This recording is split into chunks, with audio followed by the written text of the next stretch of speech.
हम लोग direct indirect के बारे में पढ़ रहे हैं। अभी तक हम लोगों ने डायरेक्ट इनडायरेक्ट के अफर्मेटिव को, इंट्रोगेटिव को कवर कर लिया है। इंट्रोगेटिव में दो टाइप होते हैं। एक इस टाइप का प्रश्न होता है जिसका जवाब हम यस या नो में दे सकते हैं। एक उस टाइप का था जिसमें हम लोग जिस सेंटेंस का जवाब यस या नो में नहीं दे सकते थे। तो हम लोग थोड़ा सा अपनी बैक जाके एक्सप्लेन कर लेते हैं एक बार। अफर्मेटिव में क्या होता था? अफर्मेटिव में हम लोगों ने ये पढ़ा था कि अगर रिपोर्टिंग वर्ब इट मींस बाहर वाला प्रेजेंट या फ्यूचर में होता था तो हम लोग इनडायरेक्ट बनाते समय अंदर के टेंस में कोई चेंज नहीं करते थे और कंजक्शन डैट का यूज करते थे। ये हमारा अफर्मेटिव का था। उसके बाद हम लोगों ने इंट्रोगेटिव का पढ़ा। इंट्रोगेटिव में पहले हम वो दो टाइप का होता है। पहला टाइप ये था कि उसमें उस सेंटेंस में हम लोग आंसर यस या नो में दे सकते हैं। तो उसमें कुछ चेंजेस हुए इनडायरेक्ट बनाते समय। चेंज क्या हुआ? अफर्मेटिव में हम लोग कंजक्शन डैट लगाते थे, अंदर के टेंस में कोई चेंज नहीं करते थे, अंदर के टेंस में कोई चेंज नहीं करते थे। ठीक, हम लोग क्या करते थे? फिर हम लोग जब दूसरे टाइप का सेंटेंस पढ़ा जिसमें बाहर का it means reporting verb past में था, जब पास्ट में था अब हम लोग अंदर के tense it means reporting speech में हम लोग चेंज करते थे।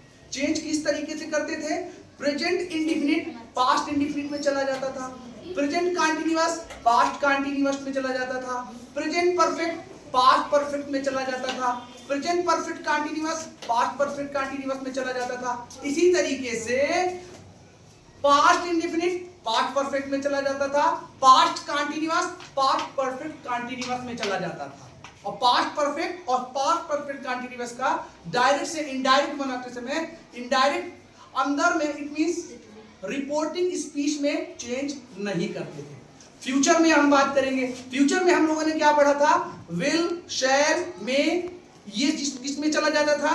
विल का वुड हो जाता था, शैल का शुड हो जाता था, कैन का कुड हो जाता था, मे का माइट हो जाता था इनडायरेक्ट बनाते समय। ओके, ये हो गया। उसके बाद हम लोग क्या पढ़ते थे? अब हम लोग पढ़े थे इंट्रोगेटिव। इंट्रोगेटिव क्या था? इंट्रोगेटिव में क्या था? इंट्रोगेटिव में ये था कि वो दो टाइप का था। एक सेंटेंस का जवाब हम यस या नो में नहीं दे सकते थे और एक सेंटेंस का जवाब हम लोग यस या नो में दे सकते थे। अब हम लोग बात करेंगे जिसका जवाब हम यस या नो में दे सकते थे। जब हम जिसका जवाब यस या नो में दे सकते थे उसका इनडायरेक्ट हम कैसे बनाते थे? उसका इनडायरेक्ट हम ऐसे बनाते थे कि उसमें कंजक्शन दैट की जगह इफ या वेदर लगाते थे। क्या लगाते थे? इफ या वेदर लगाते थे। और अगर बाहर रिपोर्टिंग वर्ब पास्ट में होती थी तो पुरानी की तरह हम रिपोर्टिंग स्पीच में चेंज करते थे। ये ध्यान देने वाली बात है कि जो इंट्रोगेटिव सेंटेंस होता था जिसका जवाब हम यस या नो में दे सकते थे वहां पर कंजक्शन हम क्या यूज करते थे? वहां पर हम कंजक्शन इफ या वेदर यूज करते थे। अब हम बात करेंगे डायरेक्ट इनडायरेक्ट के ऐसे सेंटेंस का जिसका जवाब हम यस या नो में नहीं दे सकते। इसमें इफ या वेदर तुरंत चेंज होके किस में आ गया था? जो क्वेश्चन वर्ड लगता था WH मतलब व्हाट, व्हाई, व्हेन, ये सेंटेंस को कंजक्शन की जगह यूज करते थे। बाकी का रूल वही रहता था। हाँ, एक चीज मैं बताना भूल गया, उसको आप लोग सुन लीजिए। इनडायरेक्ट को जब डायरेक्ट से इनडायरेक्ट बनाते थे क्वेश्चन वर्ड में तो इनडायरेक्ट में इंट्रोगेटिव को अफर्मेटिव में इट मींस असर्टिव में चेंज कर देते थे। उसके बाद हम लोगों ने क्या पढ़ा? उसके बाद हम लोग इंपरेटिव सेंटेंस पढ़ रहे हैं। और इंपरेटिव सेंटेंस क्या है? इस टाइप का है जो मैंने बोर्ड में लिखा है। और इसके रूल के बारे में भी हम लोगों ने अभी थोड़ी देर पहले चर्चा की थी। इसका रूल एक बार आप लोग फिर सुन लीजिए। इसमें कंजक्शन दैट, इफ या वेदर नहीं लगता, उसके जगह टू लगता है। और अगर नॉट टू है, निगेटिव है, तो टू की जगह हम लोग क्या लगा देते हैं? Not to. उसका हम लोगों ने कुछ एग्जाम्पल लिया है, उसके बारे में हम लोग चलिए एक्सप्लेनेशन करते हैं। आप लोग ध्यान से इसको देखिए। चलिए, इंपरेटिव सेंटेंस के एग्जाम्पल्स हैं। मैंने 3 एग्जाम्पल लिया हुआ है। पहला एग्जाम्पल क्या है? हाँ, एक चीज मैं बताना चाहूंगा कि इंपरेटिव सेंटेंस में क्या होता है कि रिपोर्टिंग स्पीच में क्या है? इट मींस अंदर वाले में अगर ऑर्डर्ड है, रिक्वेस्ट है, कमांड है, वार्न है, ये सब चीजें हैं तो उसका हम चेंज कहां करते हैं? रिपोर्टिंग वर्ब में, इट मींस बाहर में। तो चलिए पहला सेंटेंस देखिए और अंदर वाले मतलब रिपोर्टिंग स्पीच में क्या भाव दे रहा है उसके हिसाब से हम लोग रिपोर्टिंग वर्ब में चेंज करेंगे। तो पहला सेंटेंस हम उठाते हैं जिसमें लिखा हुआ सी सेड टू राम, वह राम से बोला, क्या बोला? Please bring my book, please bring my book. इसमें क्या भाव निकल के आ रहा है? इसमें भाव निकल के आ रहा है कि रिक्वेस्ट हो रही है। क्या हो रही है? रिक्वेस्ट हो रही है। तो हम लोग अपने नियमानुसार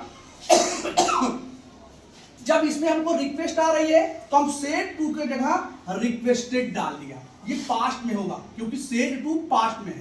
टू को हटाएंगे, रिक्वेस्ट सेड टू को रिक्वेस्टेड लिखेंगे तो सी रिक्वेस्टेड राम। अब हम यहां पर कंजक्शन क्या बताए थे यूज होगा? टू, टू लगाया, उसके बाद ब्रिंग, ब्रिंग लगाया, माई। अब हमको ये ध्यान देना है कि माई किस पे एम्फसाइज कर रहा है। यहां पर एक सब्जेक्ट है, एक ऑब्जेक्ट है। अब आप ये ध्यान दो कि माई किस पे एम्फसाइज करेगा, इसके लिए हम सेंटेंस पे ध्यान देंगे। देखो she said to Ram, she said to Ram my, she said to Ram my. My किस पे एम्फसाइज कर रहा है? शी पे, शी पे एम्फसाइज कर रहा है, इसलिए सी का हर हो गया और हमने यहाँ पर बुक लगा दिया। इस तरीके से डायरेक्ट इनडायरेक्ट में चेंज कर दिया। बात समझ में आई? इसमें क्या निकल के आ रहा था? इसमें निकल के आ रहा था रिक्वेस्टेड। अब हम दूसरा सेंटेंस लेते हैं। दूसरा सेंटेंस क्या है? Her said to Sita take medicine regularly. इसमें क्या निकल के आ रहा है? इसमें निकल के आ रहा है एडवाइस। इसमें क्या निकल के आ रहा है? एडवाइस निकल के आ रहा है। तो हम सेड टू को एडवाइस करें, फिर टू हेल्पिंग को कंजक्शन लिए, फिर टेक मेडिसिन रेगुलरली, वैसे का वैसा हमने लिख दिया। अब सेंटेंस नंबर 3, अब इसमें देखते हैं कि रिपोर्टिंग स्पीच से क्या भाव निकल के बाहर आ रहा है। अब हम इस पे ध्यान दें। आई सेड टू वंशज, मैंने वंशज से कहा, मैंने वंशज से कहा, क्या कहा? Don't plug the flower. इसका मतलब क्या हुआ? वंशज से मैंने ऑर्डर दिया। क्या ऑर्डर दिया? कि फूल मत तोड़ो। तो सेड टू होगा, सॉरी सेड टू होगा। सेड टू का क्या हुआ? ऑर्डर्ड हुआ। उसके बाद हम लोग निगेटिव में क्या बोले थे? अगर निगेटिव होगा तो टू के जगह नॉट टू यूज हो जाएगा, उसके बाद प्लस और द फ्लावर। इस तरीके से हम लोग इंपरेटिव सेंटेंस के एग्जाम्पल कर लिए और डायरेक्ट इनडायरेक्ट के काफी चीजें कवर कर ली। अगर आपको अभी भी कुछ डाउट है तो आप कमेंट बॉक्स में जाएं और उसमें आप कमेंट करें। मैं कोशिश करूंगा आपके प्रॉब्लम को सॉल्व करने की। ओके।